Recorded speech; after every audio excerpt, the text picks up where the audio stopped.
Hi everybody, welcome to the next episode of Tarot Talks. This is going to be the Rune edition.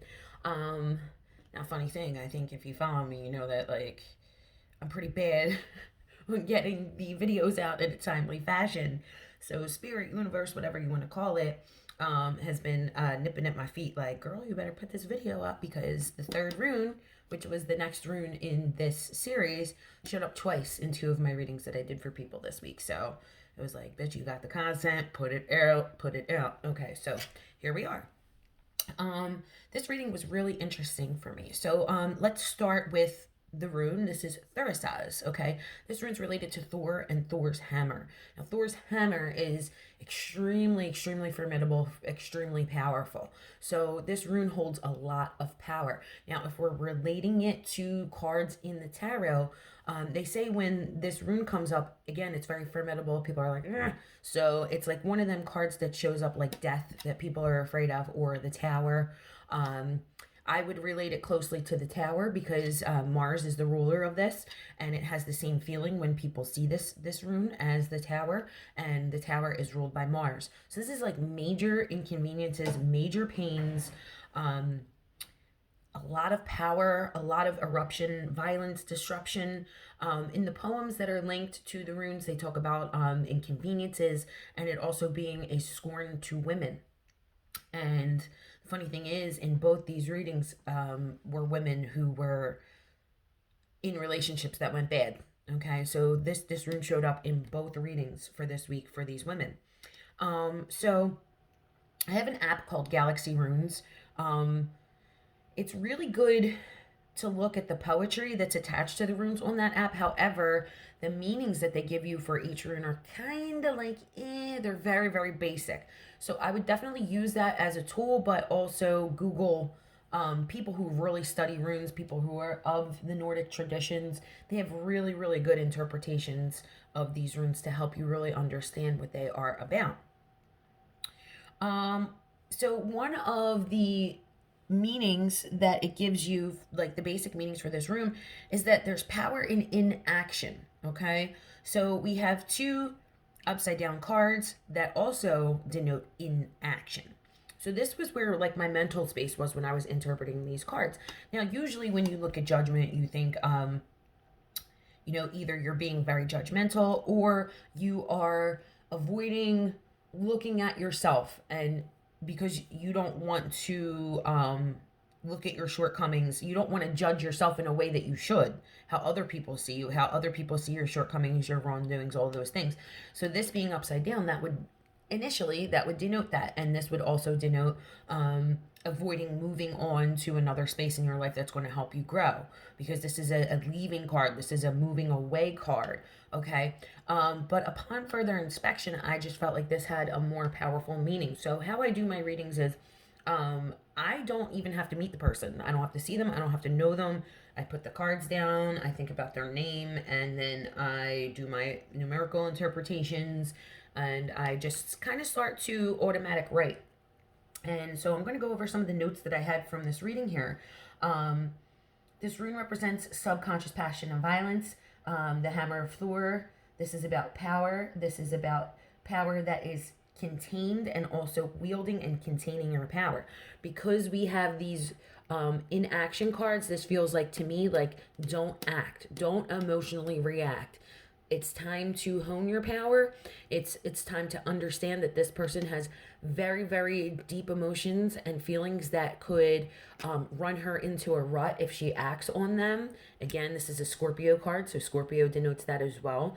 So that was the feeling for me. Like, this person can be very spiteful, very reactive, very emotional, which would be kind of, be classified as immature. So it's time to learn how to take that power and transmute it and wield it in the correct way.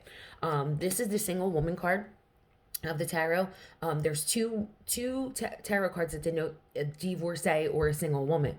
The Queen of Swords is the divorcee. This one is the single woman.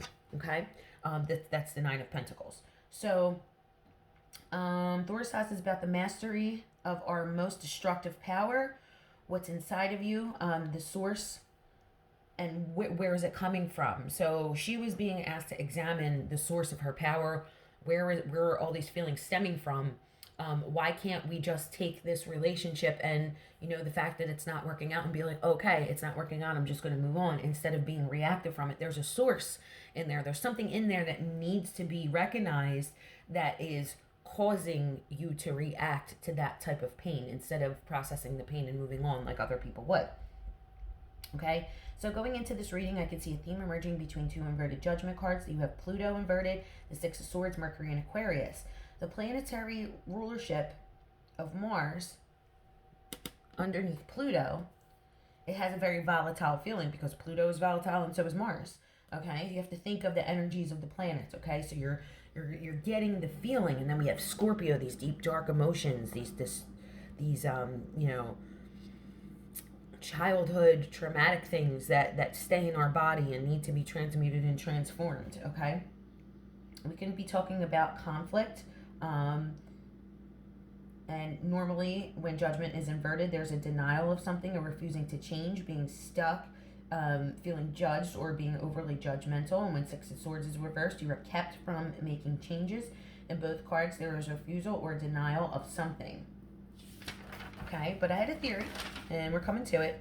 You may be asked not to act or to react because the hammer is all about wielding of power. So not that the pages are connected, because the pages are very weak cards compared power-wise to these, but it really reminded me of the pages where you examine your weapon and you're examining your tools. Okay, because all of the pages are examining and learning how to use their tools. So that's what that reminded me of in this particular reading. The associations on the other cards are, in the Six of Swords is Mercury and Aquarius, and when those energies come together, it's about remaining neutral.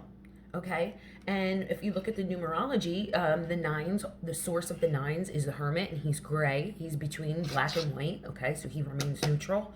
Okay, this is also a single card, and the Hermit is Virgo, the Virgin Mother. Again, so there's no man involved here. This is a sexless thing. So it's talking about being alone for a while, being uncomfortable, because this is an uncomfortable card. This is about making the best of being uncomfortable. When Venus is in Virgo, it's very far away from its home, and it's a little uncomfortable, but it's about getting through and making the best of things and making things as beautiful and as comfortable as you can in an uncomfortable environment while that period of your life lasts.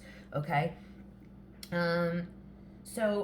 and then we have the Scorpio card, which deals with a lot of changes and transformation and transmutation.